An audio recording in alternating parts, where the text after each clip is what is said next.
SIR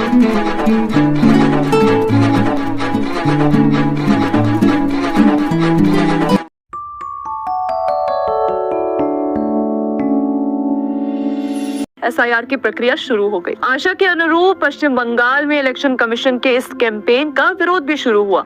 हाँ, ये जरूर हुआ है कि एसआईआर और इलेक्शन कमीशन का विरोध अब काफी कुछ डाइल्यूटेड लग रहा है। मैं ऐसा क्यों कह रही हूँ? देखिए, जुलाई महीने में तथाकथित शहीद दिवस के अवसर पर भाषण देते हुए ममता बनर्जी ने कहा था कि अगर वेस्ट बंगाल में एसआईआर शुरू हुआ तो फिर इलेक्शन कमीशन का घेराव किया जाएगा।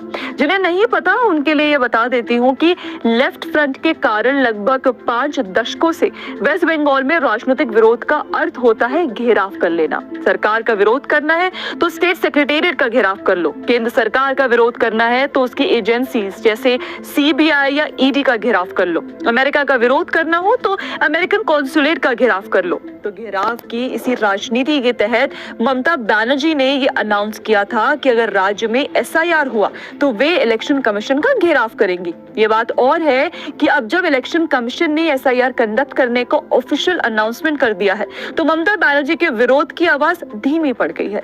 वे अब कह रही हैं कि अगर किसी डिजर्विंग वोटर का नाम वोटर लिस्ट से हटाया गया तो इलेक्शन कमीशन का घेराव करेंगी। इसका अर्थ ये हुआ कि वे और उनकी पार्टी ये तो स्वीकार कर चुकी है कि इलेक्शन कमीशन द्वारा वोटर लिस्ट का एसआईआर करना एक संवैधानिक और कानूनी प्रक्रिया है जिसका राजनीतिक विरोध नहीं किया जा सकता। तो एसआईआर को लेकर पार्टी के अपने स्टैंड में ये जो डाइल्यूशन दिखाई दे रहा है वह इसलिए भी है क्योंकि पॉलिटिकल पार्टी सुप्रीम कोर्ट जा चुकी है, अपने तर्क और कुतर्क वहां रख चुकी है और उनके परिणाम भी देख चुकी है। अब आते हैं इस बात पर कि एसआईआर का विरोध करने वाली ये पॉलिटिकल पार्टीज बार बार इलेक्शन कमीशन का विरोध क्यों कर रही हैं, वो भी ये जानते हुए कि इलेक्शन कमीशन के पास एसआईआर कंडक्ट करने का न केवल कॉन्स्टिट्यूशनल पावर है बल्कि कानूनी अधिकार भी है। आखिर ऐसा क्यों है कि पॉलिटिकल बैटल्स हारने का ठीक राज चुनाव आयोग पर फोड़ा जा रहा है? क्यों अपनी लीडरशिप के फेलियर की समीक्षा ना करके इलेक्टोरल प्रोसेस पर ही सवाल उठाया जा रहा है?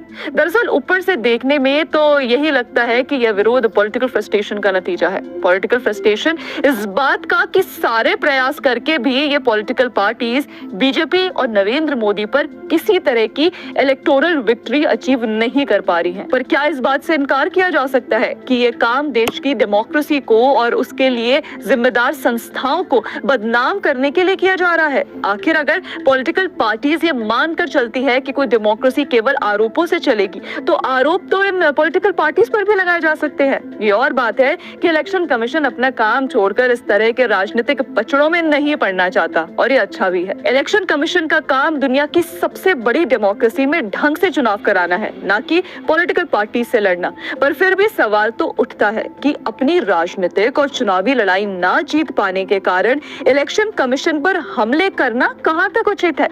आखिर इलेक्शन कमीशन खुद इलेक्टोरल बैटल में एक रेफरी की भूमिका ही तो निभाता है। ऐसे में पॉलिटिकल बैटल ना जीत पाने के कारण रेफरी को ब्लेम करना कहां तक सही है? अगर अपनी लड़ाई या अपना मैच ना जीत पाने का कारण लोग रेफरी को समझते तो दुनिया भर की फुटबॉल और हॉकी टीम रेफरी के खिलाफ अदालत चली जाती। माना कि राजनीति और खेल अलग अलग होते हैं पर जीतने की भावना तो एक ही होती है ना। इलेक्शन कमीशन चुनाव कराने की अपनी जिम्मेदारी निभाता है। सरकारें आएंगी और जाएंगी पर इलेक्शन कमीशन तो अपनी जगह रहेगा। आज नरेंद्र मोदी की सरकार है इसलिए ये कहा जा रहा है कि इलेक्शन कमीशन सरकार के लिए काम कर रहा है। पर सवाल ये है कि ऐसे आरोपों का कोई आधार है? अगर आधार होता तो अभी तक इलेक्शन कमीशन के खिलाफ भारतवर्ष के जुडिशरी स्ट्रक्चर्स प्रोनाउंस करने से लेकर सजा तक सुना चुकी होती। हमने पिछले लगभग 8 वर्षों में देखा है कि राजनीतिक दल, उनके वकील और उनके लिए काम करने वाले प्राइवेट सिटीजन्स और एनजीओस दर्जनों बार अलग अलग प्रिटेक्स्ट पर सुप्रीम कोर्ट जा चुके हैं। कभी ईवीएम हैकिंग का आरोप लेकर, कभी वोटर लिस्ट में मैनिपुलेशन का आरोप लेकर, तो कभी एसआईआर ना हो ये तर्क लेकर। पर नतीजा क्या निकला? नतीजा ये निकला कि सुप्रीम कोर्ट ने बार बार साबित किया कि चुनाव आयोग उसे मिले कॉन्स्टिट्यूशनल पावर, लॉफुल राइट्स और ड्यूटीज के तहत सब कुछ करता रहा है। अब आते हैं एक और सवाल पर, जिसके बारे में अक्सर सोशल मीडिया पर बात होती है, और वो सवाल क्या है? वो ये सवाल है कि अगर पॉलिटिकल पार्टीज चुनाव आयोग पर झूठे आरोप लगा रही हैं, तो आयोग उनके खिलाफ कानूनी कार्रवाई क्यों नहीं करता? देखिए, पॉलिटिकल पार्टीज किसी भी डेमोक्रेसी में एक स्टेक होल्डर होती हैं। ये पॉलिटिकल पार्टीज की जिम्मेदारी होती है कि वे उस डेमोक्रेटिक नेशन के संविधान और कानून के अनुसार अपना आचरण करें। पॉलिटिकल बैटल्स केवल पॉलिटिकल पार्टीज के खिलाफ लड़ी जाती है, ना कि कॉन्स्टिट्यूशनल इंस्टीट्यूशंस के खिलाफ। और रही बात चुनाव आयोग द्वारा झूठे आरोपों पर कार्रवाई ना करने की, तो चुनाव आयोग का मेन ऑब्जेक्टिव है 100 करोड़ के वोटर वाले भारत जैसे बड़े देश में सही तरीके से चुनाव संपन्न करवाना। चुनाव आयोग का काम ये नहीं है कि वो उस पर लगाए गए हर आरोप के बाद पॉलिटिकल पार्टीज के खिलाफ कानूनी मुकदमे लड़े। जिस तरह के आरोप रोज रोज पॉलिटिकल पार्टीज और उनके नेताओं द्वारा लगाए जाते हैं, चुनाव आयोग किससे कानूनी लड़ाई लड़ेगा? अगर हर आरोप पर आयोग सुप्रीम कोर्ट जाएगा, तो वह अपना मेन ऑब्जेक्टिव कब और कैसे अचीव करेगा? 100 करोड़ वोटर वाले देश का चुनाव आयोग अपने मेन ऑब्जेक्टिव से कैसे हट सकता है? भारत का चुनाव आयोग है, कोई एनजीओ नहीं जो अपने मेन ऑब्जेक्टिव छोड़कर बाकी सब कुछ करते हैं।